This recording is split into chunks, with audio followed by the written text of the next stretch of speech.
Hey, Roy, I just came from the doctor, and guess what? He said I'm on the edge. On the edge of your seat for our podcast? Oh, silly. On the edge of, the sugar sickness, diabetes. My sugar levels are borderline. Oh, Maya. Well, you are a very sweet person. It was bound to happen. Hey, not funny.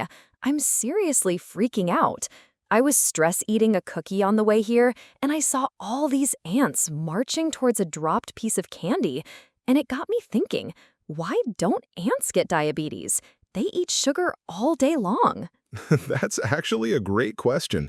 And you know what? The answer has everything to do with why we need to be careful. Ooh, intriguing. So you're saying if I understand the ant, I'll understand my own sugar problems? Exactly. Let's get into it. So, spill the beans, Roy, or should I say the sugar crystals.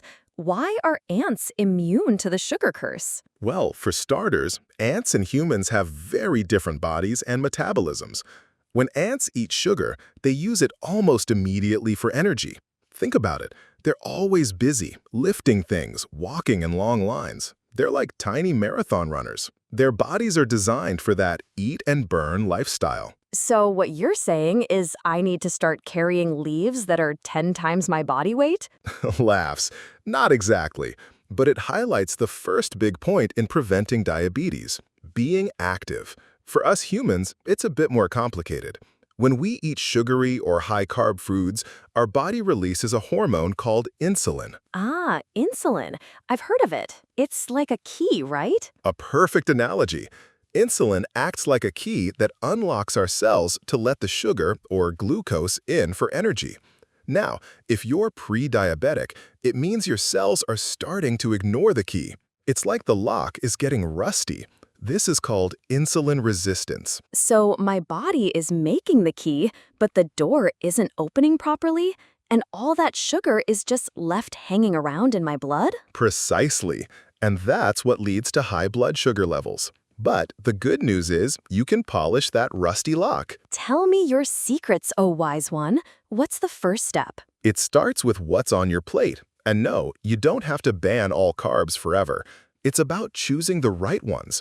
Think of it as swapping out the sugary, processed stuff for more natural, whole foods. Okay, give me some examples.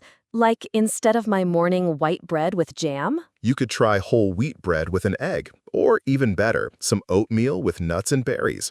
It's about adding more fiber. Fiber slows down how quickly sugar hits your bloodstream, so more vegetables, fruits with the skin, lentils, and beans are your best friends. My grandma will be so happy to hear that. So it's not just about cutting sugar, but adding good stuff. I like that. What's next? You mentioned the ants' marathon running lifestyle. Yes, exercise. When you move your body, your muscles need energy, and they can actually take up sugar from your blood without needing a lot of insulin. It makes your whole body more sensitive to that insulin key. So my daily walk from the couch to the fridge doesn't count?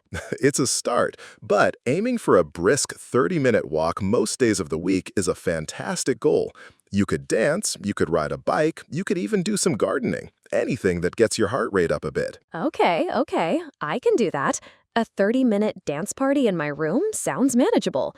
So, better food choices, more movement. What else is in your anti-diabetes toolkit? Two more simple but powerful things: sleep and stress management. My two biggest challenges. I know, right? But when you don't get enough quality sleep, it can mess with your hormones, including insulin. And high stress levels can also cause your blood sugar to rise. Finding ways to relax, whether it's listening to music, talking to a friend, or even some deep breathing exercises, can make a huge difference. Wow, so it's all connected. The food, the exercise, the sleep, the stress. It's not just about one thing. Exactly.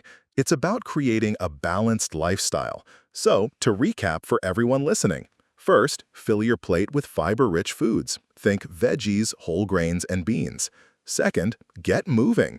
Aim for at least 30 minutes of moderate exercise most days. Third, prioritize your sleep and find healthy ways to manage stress. And finally, listen to your doctor and get those regular checkups. So, the reason ants don't get diabetes is because they live a life that's naturally healthy for them, and we need to learn to do the same for ourselves. You've got it. It's not about being afraid of being sweet, Maya. It's about being smart and taking care of the amazing body you have. Aw, thanks, Roy. I'm feeling a lot less on the edge and a lot more in control. Now, let's go for a walk, and maybe I'll have an apple instead of a cookie. Sounds like a plan. That's all the time we have for today. Thanks for tuning in.